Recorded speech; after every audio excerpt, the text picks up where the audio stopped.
皆さんこんばんは。こんばんは。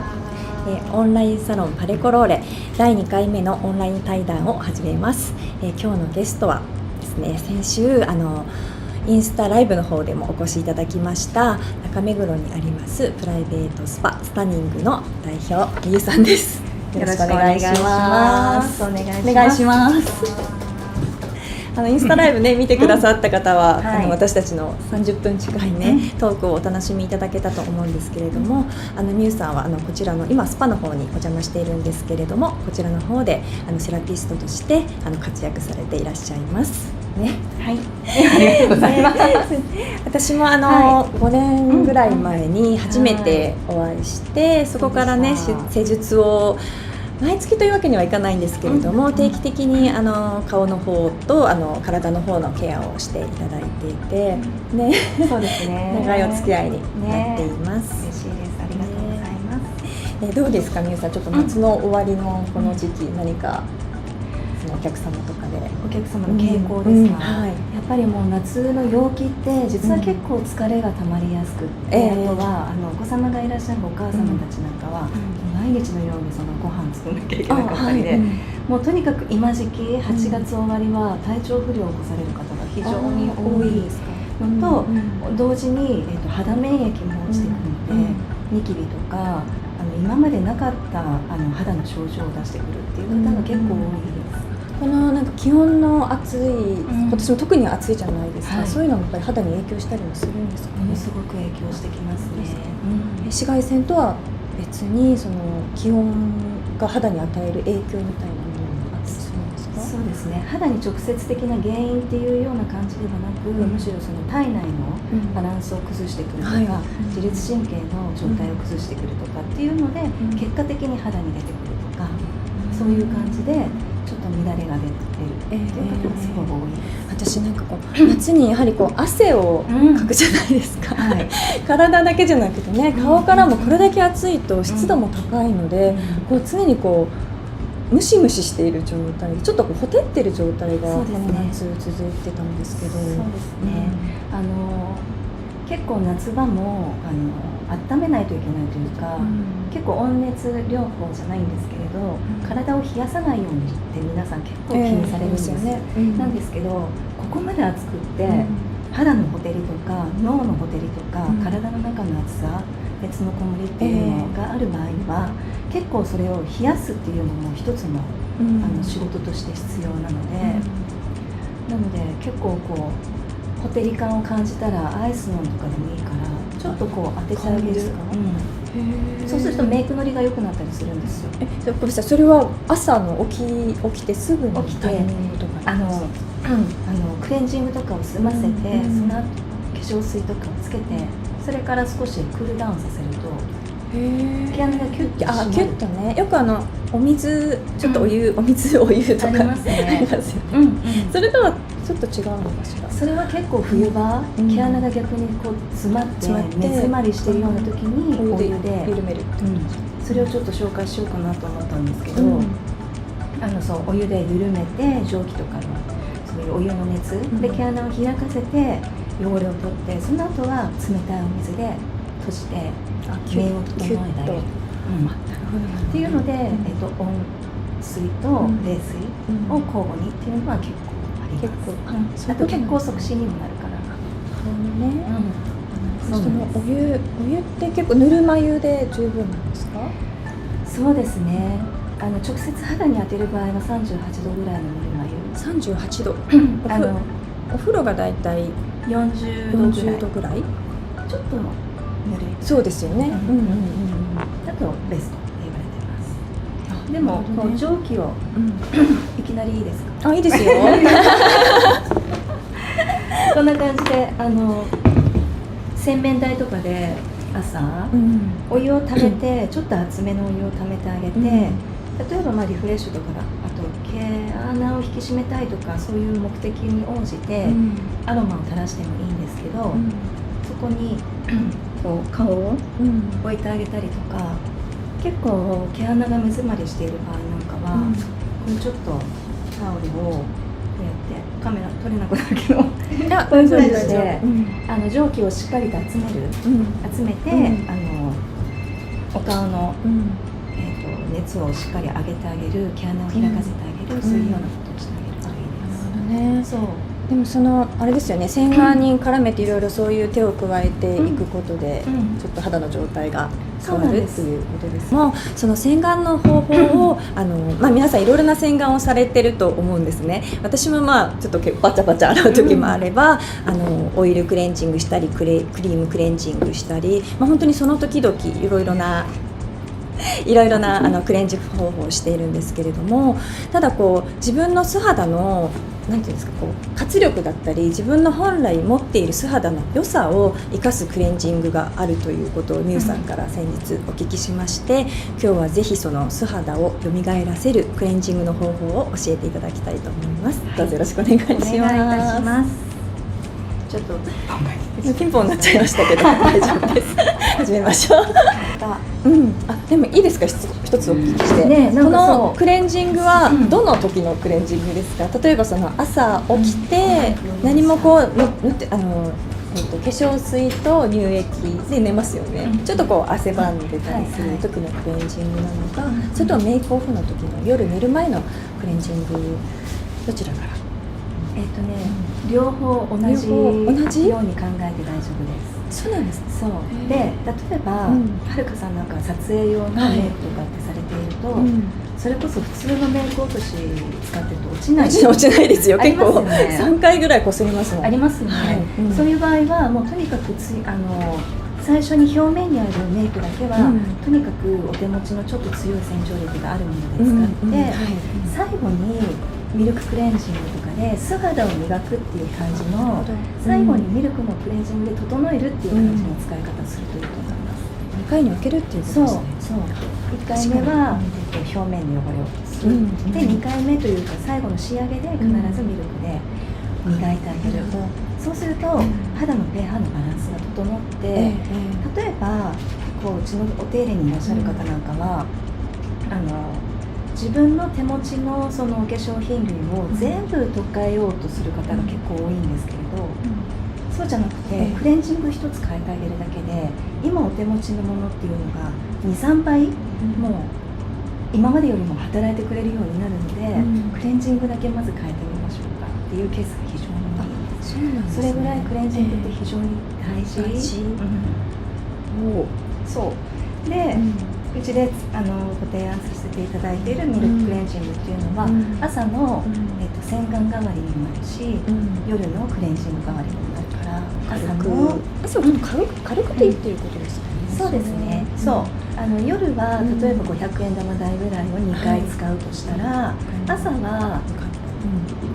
例えばプッシュで言ったら5、6プッシュで使うとしたら、朝は2、3プッシュとか、まず量を少なくして、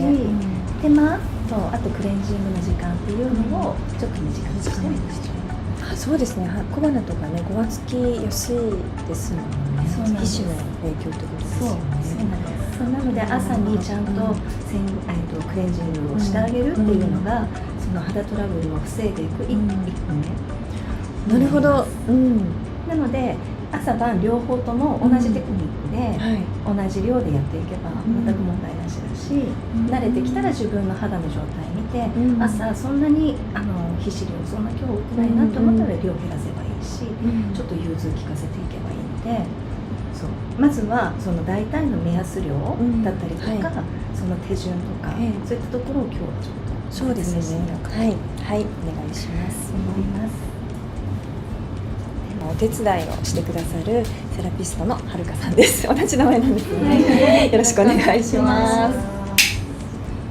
朝の洗顔の時に一番気をつけてほしいのは、使う、まずタオルを必ず新しいものを使っていただきたいんです。で洗濯した後もちゃんと新しいものを使うっていうのが一番大事。ここの雑菌が顔についてるだけでもうそれだけでニキビやれたりとかするから使い回しとかそういうんじゃないの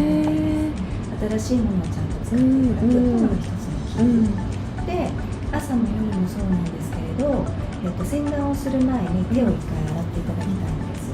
あら手についている手についているそもそものばい菌だったりもそうだけど、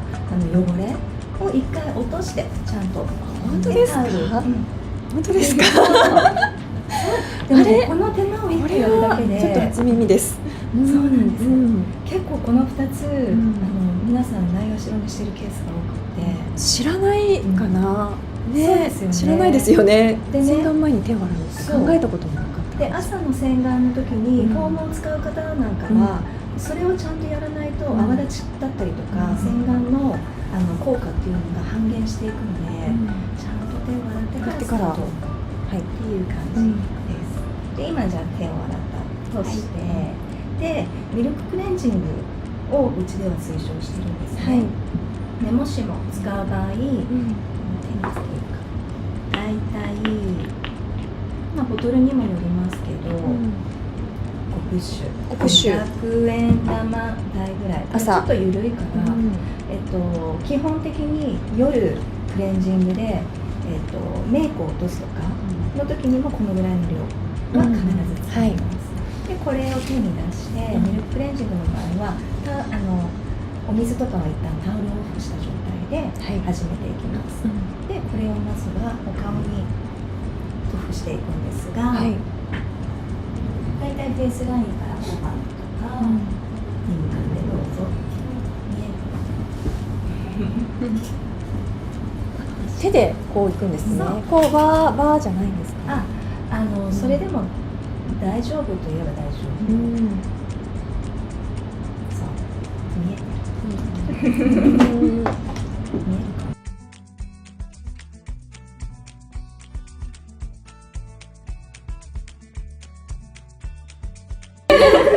で、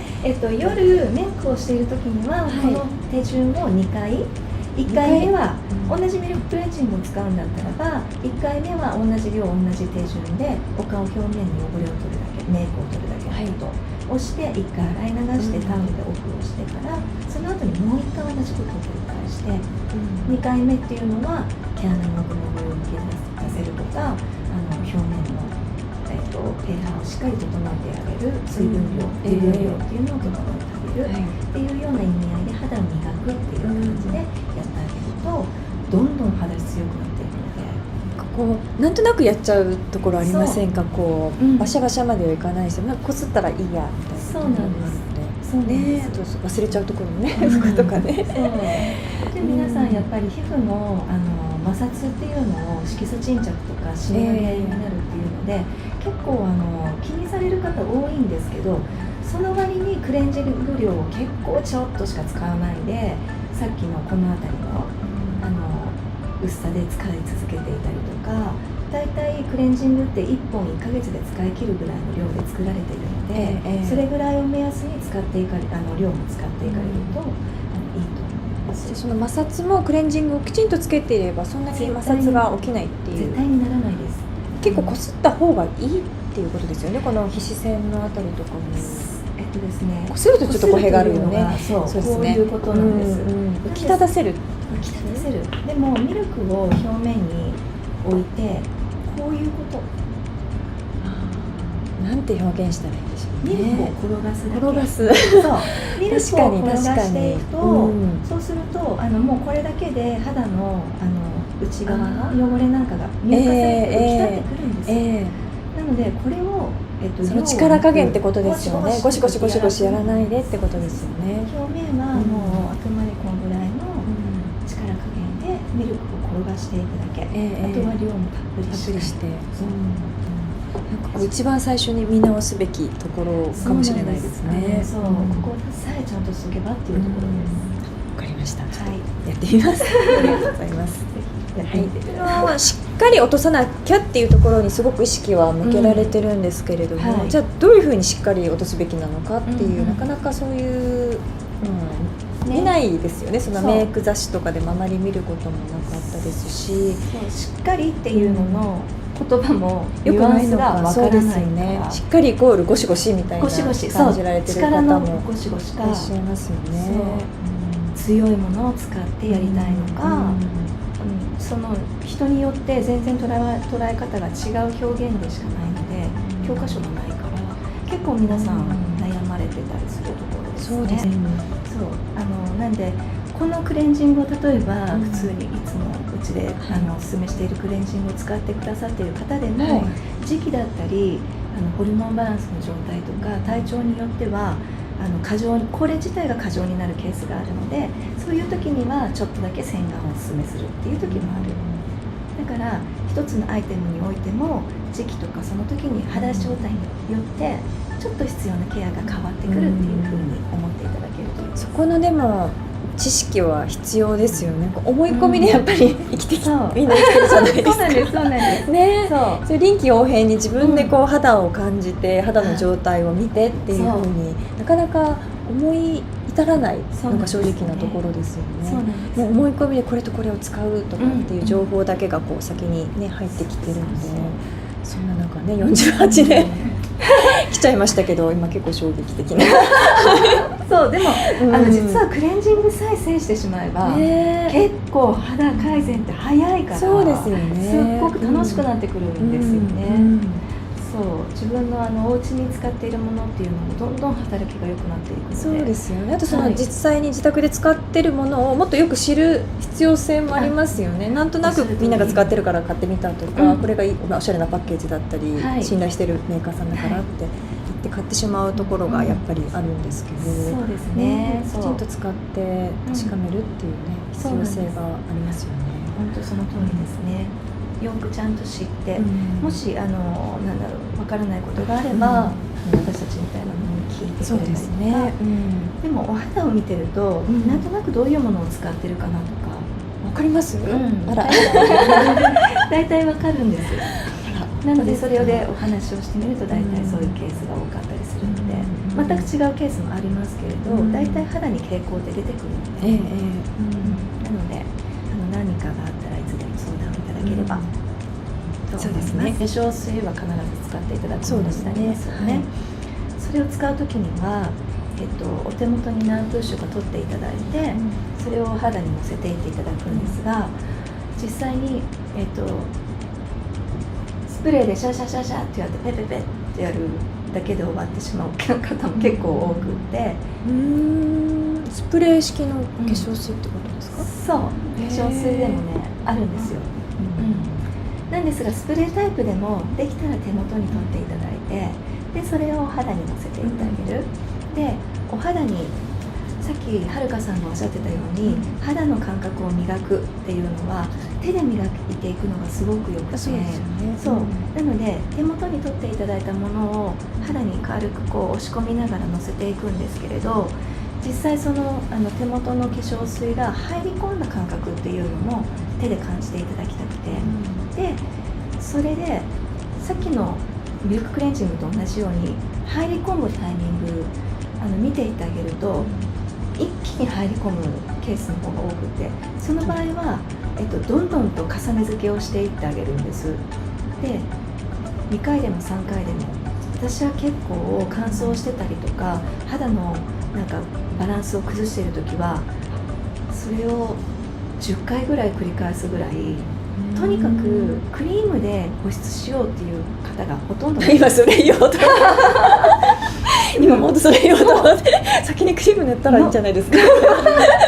濃厚なクリームでもうさっさと保湿をしてしまおうとするケースが多いんですが、そうですよね。実はそれって結構肌トラブルを引き起こしやすくて、乳液でもオイルが入っているものに関しては、肌にお水がない状態でオイルをつけると、オイルって肌の奥に入っていくときにお水の通り道みたいなものが必要なんです。それがお水でひたひたになっているところにオイルをするとすっごい肌がもううるうるになってプルンって感じで仕上がるんですけど、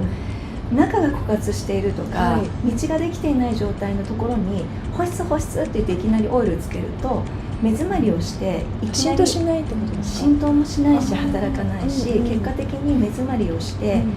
赤いプツプツができるとかちっちゃいプツプツができちゃうんですっておっしゃる方って結構そのケースがあるんです。なるほどなるほど。表面だけになっちゃってるってこと。化粧水は中にも入ってくる。ぐんぐん入っていくようになるんですけど、とにかくそのお水の道を作ってあげたいので、とにかくお水で保湿をしっかりしてあげて、お肌がひたひたになったところに蓋をするぐらいの感覚で少量のクリームを塗布するっていうだけで十分にクリームの美容成分が働いている。そのひたひたになってる化粧水感みたいなのどこまでを言うんでしょうか。そこが自分の手の感覚を磨いてっていうところで何回も重ね付けしていくと肌がもういらないっていう飽和状態のところを感じます。本当ですか。そこまでもしもそこまで塗りますないシートでもいいんですか。ですね、まず枯渇肌の状態の方だったらば、先に手で押し込む、とにかく入れ込んでいく。押し込む、パチパチはしなくていいんですよね。たまにパチパチってやってる人いるんです。なんですけど、全然お母さんがパテンってやるんですよ。あとゴシゴシとか。そう、お母さんやる。手に取って優しくで、肌のキメって横に入るので、そういう時は横に、おでこも横に、広げていってあげるとすごくいいです。首も横に、キメは横に入ってます。そうですね。ちょっと時間なのでご質問コーナーにしますので、よろしかったら。は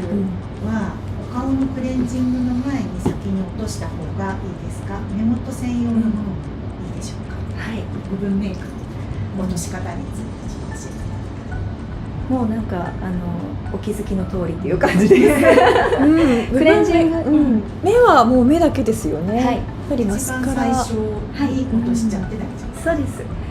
ミルククレンジングとかそういうのの前に、一番最初にポイントメイクは全部落としていただいて、できれば目元なんかは非常に皮膚が薄いので、こすったりとかあんまりその色が残ってしまったりっていうのは目元の肌のために良くないので、若干洗浄力高かったとしても、コットンにしっかり含ませて摩擦をしないように、ちょっと目元なんかはコットンに浸したものをじゅわーっと置いてあげて、スルンと落としていくぐらい。洗浄力で決めちゃってどれ買うかっていうのがもう持ちやすい。使っているマスカラとかもね、ウォータープルーフだともうそれ専用じゃないとやっぱり落ちないですよね。落ちないですよね。そうだから結構強いオイルクレンジングを使っても落ちないことも多いので、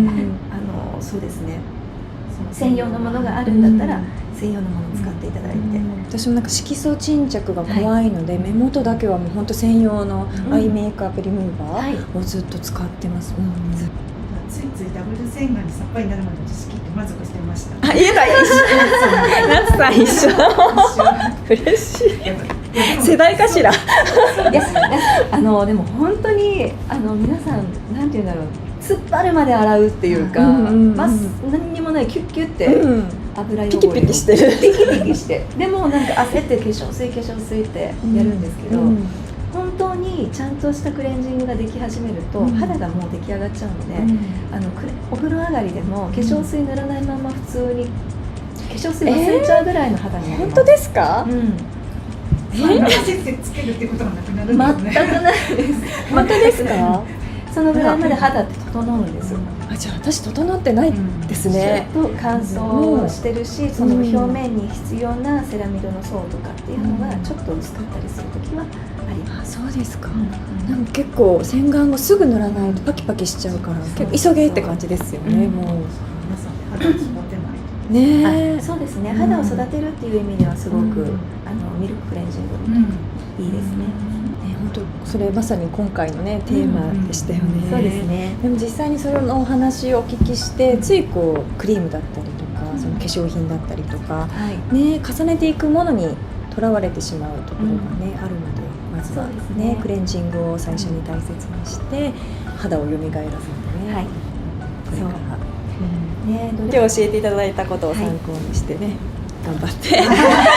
素肌を育てていきましょうね。もうちょっと時間になってまいりましたので、そうなんです。なんかもうたくさんお話いただいたのでもうね8時になってしまいましたので、そうなんです。はい。で最後になりましたけど、みゆきさんがいらっしゃるスタニングというスパについて少しご紹介いただけたらと思います。そうですね。うちは今大体、35歳からの本格美容というふうに私たちは言っているんですけれど、お客様の層としては実はもう20代の方から、そんな若い方から、70代の方まで、お母さんまで、幅広い層でいらしていただいてるんですが、もう本当に今日のクレンジングのお話の通り、その方の肌質、その方の体質、あとは癖、表情の癖一つとってもそうだし、あとは生活習慣、どういうお仕事をしてどういうリズムで生活されているのかとか、どういう性格でどういったケアが苦手なのかとか、なのかとかね、丁寧なのかとかね、いっぱい使ってみたいのかとか、そういったものを全部相対的に見ていて、一番バランスのいいところでその方がすごくこう生きていく、とても美しく輝いていけるようなっていうお手入れをお一人お一人に合わせて提案させていただいているプライベートスパになっています。でお部屋も一つだけなので、どなたかとすれ違うということも特にありませんし、であとはうちのケアの特徴としては、もう本当に流行に左右されるっていうことではなく、あくまで皮膚科学だったりとか解剖生理とか人の体をそのまんまに見て、でちょっとずつこう、バランスを整えていくっていうようなケアをしていくので、もう本当に、本格的なケアを望まれている、たった今の肌を良くしていくというわけではなく、この先長い目で見た時に何年か後、今よりも綺麗っていうような美容を提案しています。ありがとうございます。すごくみゆきさんこんな素敵な方ですし、いろいろなね知識もお持ちなので、美容のこととかもご相談できると思いますので、よろしかったらホームページの方に、そうですね、ホームページの方ご覧になってください。はい、お願いします。今日はありがとうございました。すごく楽しかった旅になりました。ありがとうございます。それでは失礼します。おやすみなさい。